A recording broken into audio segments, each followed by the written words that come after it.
व्यक्ति के रूप में हमारे बीच डीपीसी महोदय श्री हरीश तिवारी जी,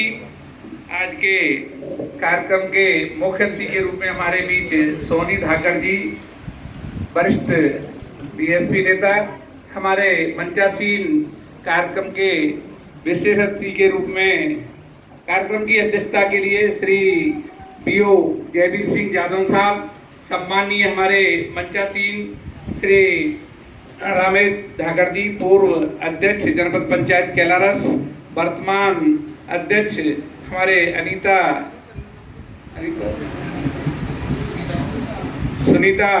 जितेंद्र यादव जी, और हमारे पूर्व बीओ श्री एमएल धाकड़ जी, हमारे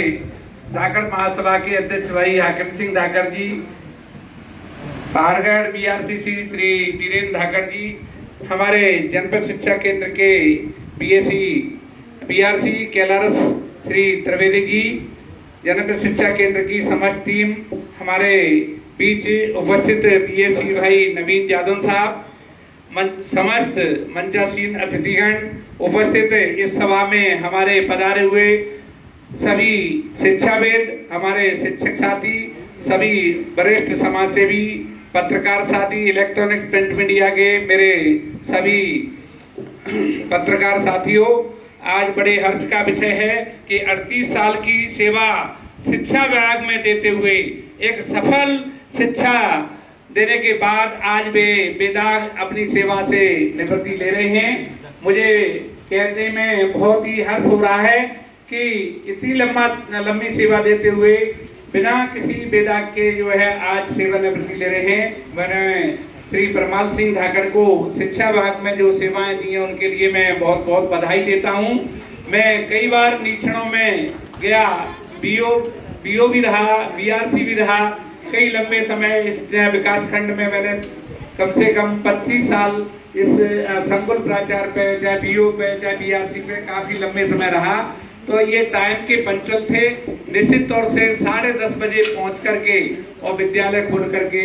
और बच्चों को अध्यापन कार्य कराते थे। ईमानदारी से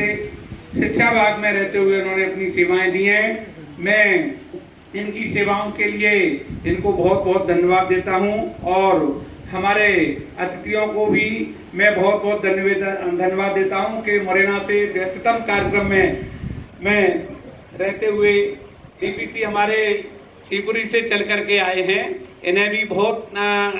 जिले स्तर की जो सेवाएं रहती हैं, मैं रहा हूं बीआरसी, मुझे मालूम है कि कई बार जैसे कार्यक्रमों में मुझे बुलाया जाता था तो स्कूल की गेट तक पहुंचते पहुंचते फोन आ गया, कलेक्टर साहब की मीटिंग है, तो मुझे वहीं से लौट करके मीटिंग में जाना पड़ता था। इतनी व्यस्तता है प्रशासनिक अधिकारी के रूप में, वो तो जिले के अधिकारी हैं। मैं इस अवसर पर सभी हमारे जो साथी हैं, इनके उत्कृष्ट कार्य के लिए इन्होंने एक आदर्श शिक्षक की सेवाएं दी हैं। निश्चित तौर से इनका जो भविष्य है बहुत ही उज्जवल रहे। शासकीय सेवा के बाद मैं चाहूँगा कि हमेशा वे स्वस्थ रहें और समाज सेवा में अपना भाग लें, और ये सारी सेवाओं के साथ साथ ये सारी समाज सेवा में भी भाग लेते हुए अपने इस दैनिक क्रियाओं में निश्चित तौर से स्वस्थ रहते हुए और अपना जीवन यापन करेंगे। मैं इतना ही कह करके अपनी वाणी को विराम देता हूँ। जय हिंद, जय भारत।